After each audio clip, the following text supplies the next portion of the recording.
My name is Julie, and I've been beekeeping for several years. How many? Almost 7 years. The reason why we need the island is because the type of bees that I've come to love and enjoy working with are called Buckfast. So to keep the line pure, even if you're raising any kind of specific bee, you need to have an isolated mating yard. Bees won't they won't fly over 3 miles above water. So that keeps the strain pure, and no drones will fly over and mate with the queens. We have the luxury of keeping the hives super healthy because there's nothing being used on the island. There's no surprises, there's no pesticides of any kind, and nothing but really good vegetation. Looking around the island, we found that it was beautiful, and we were seeing things that I've never seen before, like lady slipper and really nice foraging material like wild crabapple trees as well, and old orchards that one of the owners would like to get going again, and having the bees there will really help with that. A good friend of mine named Ian Brown had run into problems with his wife. He was using different types of bee strains, saskatraz, carniolans, and he was getting bees in from different sources. And there was one particular day that he was working with one of his defensive colonies, and he was beekeeping with his wife, and she had taken her veil off behind the truck, and they all stung her. She had 35 stings behind her head. And she went into shock, and she had to be rushed to the hospital. And at the time I looked at Ian and I said, "You've known me for a while?" And I said, "I told you to use Buckfast." And he says, what strain was that had the attack? It was a saskatraz mixture. Okay. Yeah. So not Buckfast. Not Buckfast. He had never worked with Buckfast before. And he, like many people, believed it to be more of a hearsay. He didn't really believe that the strain was as gentle as I was telling him it was. And I invited him to come to my apiary. So my apiary consists only of Buckfast from Bill Ferguson's stock. So when I was talking to Ian about what he can maybe do to help with that, because his wife still can't beekeep. She's still going for venom therapy. And when we spoke and met at Tim Hortons that day with his son, I said, "Yes, please come over, you have to see, but I would really love to find an island to breed the bees on, to keep them safe, to keep the line as pure as possible. Because now that I've used Buckfast, I just want to continue to use them for the rest of my life. I'm not interested in working with any other type of bee." So I think when he saw my passion for this line, for this breed, he decided, something twigged in his head, and he says, "You know what, I know of a couple of islands, and I know some of the people on one of these islands. I forget the name." So he investigated, and he went and looked at all 3 of them, and I was looking at all 3 of them. We were trying to see what the size was. We were trying to see topical views of the island and different parts of the times of year. We looked at Hay Island. Hay Island is owned by one person who paid about $8 million for that island and is not interested in anyone interfering with it. So Ian, being really charismatic guy and very genuine, and he knows a lot of people in town, and because of what he does for a living, working with disabled adults, he just has a heart. And that personality in this very small town allowed us to find the island. So he knew a pilot that had helped him before, and one of these pilots is on the island. His name is Dwayne. Because of Ian's connections, we were able to go on the island and see if we can find a spot that would work for us. So gently and with the permission of these pilots, we investigated and found that we did find a really great spot on the island and asked permission to proceed. So it was very difficult to do, very difficult to find and to get. And now that we're there, it's fantastic.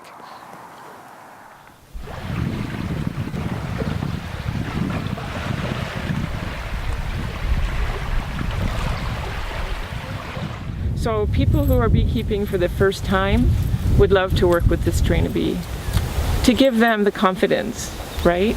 Because if they don't work with, if they have a nasty disposition hive from the get-go, it's just not going to be fun.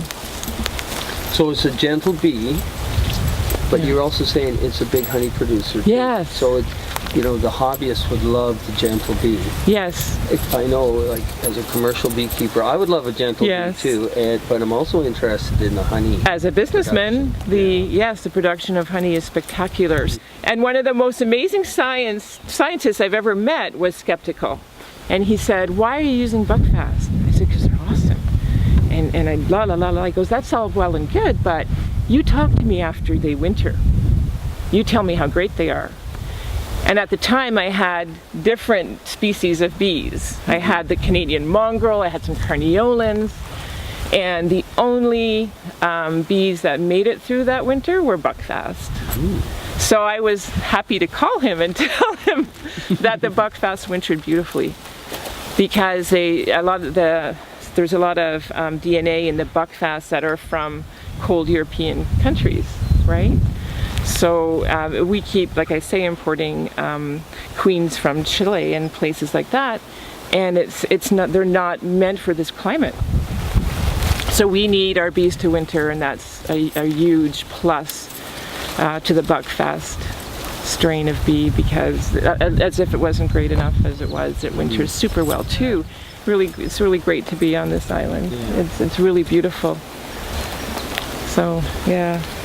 We're going to have to celebrate with a glass of mead before we leave. It's time for the mead. Woo! But we'll have to include Bob down at the boat. Yes, especially we better if not Bob leave is him still behind. awake. Yes. Yeah. Yes. It took us a few hours of driving around the isle on a dune buggy. That was, again, generously offered by Dwayne, one of the residents, and he's been more than helpful in letting us keep our bees on his property.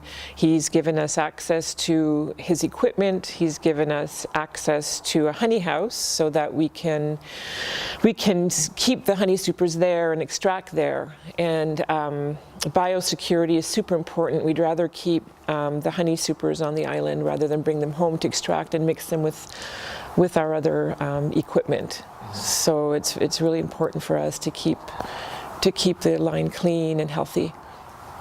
What I do is, with my fencing, is I go around the outside of the electric fence twice with the lawnmower. Okay. Because the grass will grow high, and then sometimes it falls over onto your fence. So I try to cut it back a little bit so it doesn't do that. Yes, so that was another thing. We had to find out what kind of wildlife lives on this island, or sometimes swims to the island, which the bears do. Yeah. They're not there all the time, but there's deer, there's coyote, wolves, and so we had to install a bear fence. It's quite common for beekeepers in the Grey Bruce, especially that area near Wyerton, to put up bear fences. In fact, they all put bear fences up, and it keeps other creatures from disturbing the hives as well. But the bears would completely destroy the apiary if they got in. So we put up the bear fence, we investigated, we asked for help from Jim Conybeare, because he uses a specific type of solar fence that works super well up there. So he gave us the name, we picked it up, and we set it up all together.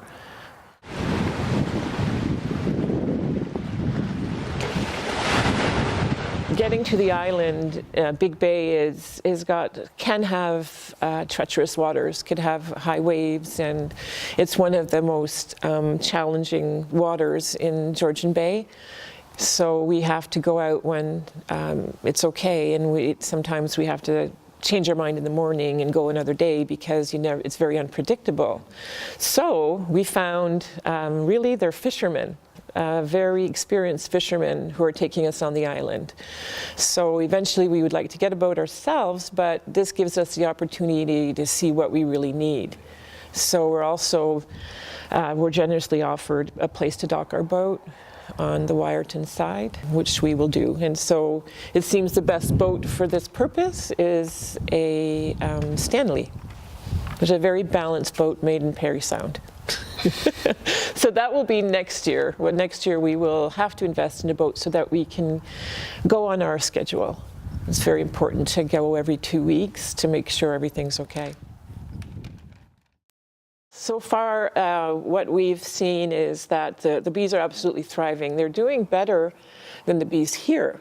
And all we did is really bring up nukes that flourished in a very short amount of time. But keeping in mind that we did get the best DNA possible to start up with. And they haven't let us down. We requeened. We used Bill's number 37s.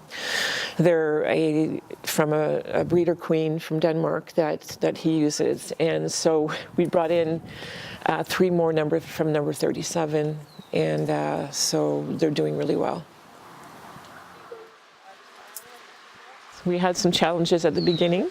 We lost a few queens, and it was puzzling to Bill and I, and Ian, of course, and I guess Bill being the most experienced, he actually provided us with the Buckfast colonies so that we can get started. And we handpicked them together, and the bees are doing fantastic, but 3 of them just decided to disappear. So we're going to have to, it's not a practice for every beekeeper or breeder to cut one of the wings of the queen.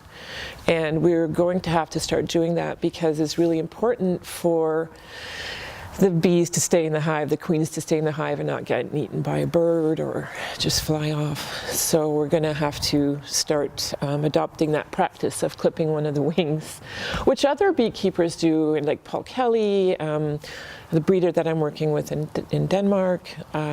It's just, when you're using breeder stock, it's just crazy not to.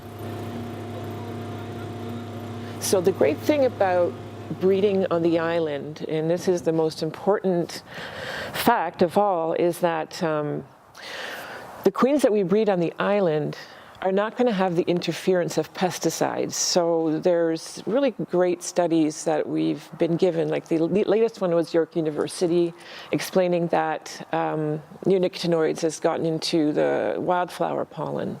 So this is causing our hives to not live as long as they used to. So the longevity of a worker bee has shortened, the queen's life is shortened. So people are having to requeen sometimes every 3 months.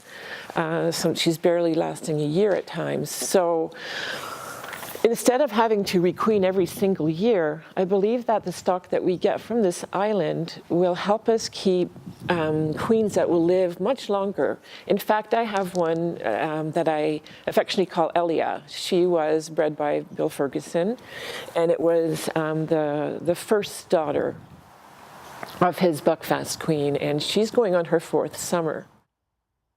And we're finding that if we do that, if we have isolated breeding grounds and we introduce genetics from Denmark, who also have isolated breeding grounds on islands, we're helping keep this line as pure as possible so that we get the temperament, we get the production, we get the brood pattern.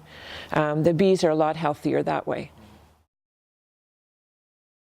I've dreamt of having an island. I've dreamt of working with Buckfast bees.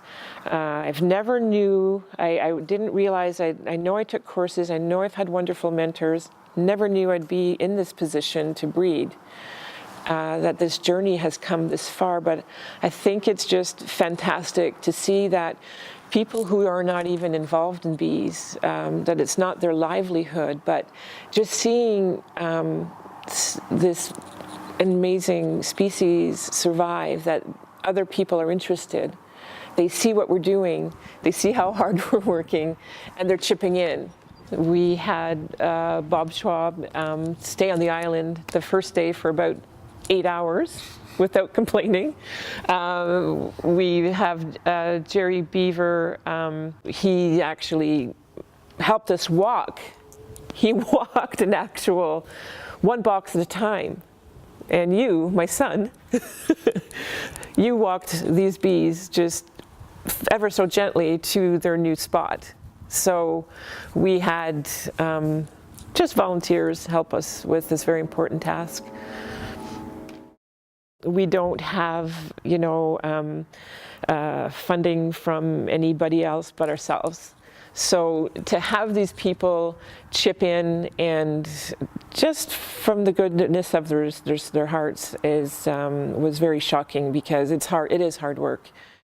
To help us get on the island, to get the bees on the island, to get started, and not, of course, Bill Ferguson's incredible stock of bees. I mean, without all the people that helped us along the way, this wouldn't be happening. It'd be impossible to do this alone.